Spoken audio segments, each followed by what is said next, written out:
ચૂંટણીનો માહોલ જોતામાં તમે જોઈ શકો એમ જિલ્લા પંચાયત અને તાલુકા પંચાયતની ચૂંટણીઓ પણ માહોલ પૂરો થઈ ગયો છે.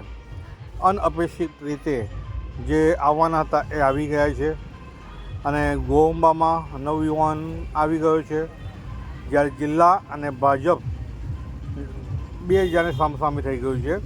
આમ આદમી પાર્ટી ખાતું નહીં ખોલાવે એવી દાદના લોકોની ખોટી પડી છે અને 6 જેટલી સીટો આમ આદમી પાર્ટી લઈ ગઈ છે, જ્યારે ખરોળવાળો આખો પટ્ટો જારુએ સફાયો કરી દીધો છે.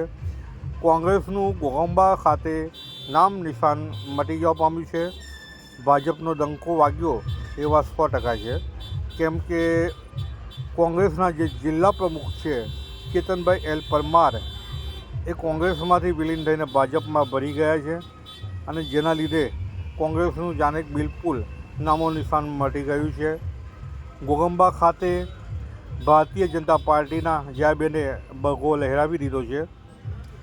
તે ઉપરાંત જે જૂના જોગીઓ છે રાયાભાઈ સોલંકી, જ્યારે દેવની મુવાડીમાં પણ તમે જોઈ શકો છો જૂના જોગીઓ પધારી ગયા છે. પહેલાં જે ધારતા હતા એ થઈ ગયું છે, પણ જે નહોતા ધારતા એ પણ બનવા પામ્યું છે. ખેલુભાઈ પરમાર પણ આવી ગયા છે, જ્યારે રમેશભાઈ જવાની ખોટ વર્તાઈ રહી છે.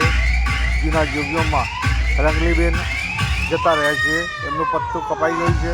એ લોકો કેમ ગયા એનું મનોમંથન કરવા જેવું છે.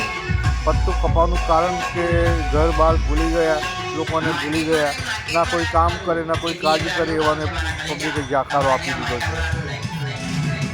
ભાજપના ઉમેદવારો જો શીખે તો આમાંથી ઘણું બધું બોધ લેવા જેવું છે. હવે અહમ એક જાતનો જે અહમ આવી ગયો છે ભાજપને, એ થોડો અહમ ઉતારવાની જરૂર હતી અને અહમ હવે લાગે થોડું ઉતર્યો છે.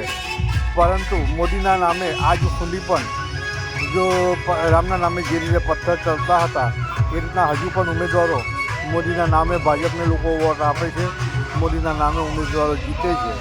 પરંતુ મોદીનું નામ ખરાબ ન થવું જોઈએ તે રીતે ભ્રષ્ટાચાર ઓછો આદરીને પણ ભાજપવાળાએ પોતાની સત્તા કાયમ માટે ટકાવી રાખવી જોઈએ અને જે મોદીની ઇમ્પ્રેશન પડેલી છે ઇમ્પ્રેશન ડાઉન કરવાનો પ્રયત્ન ન કરવો જોઈએ.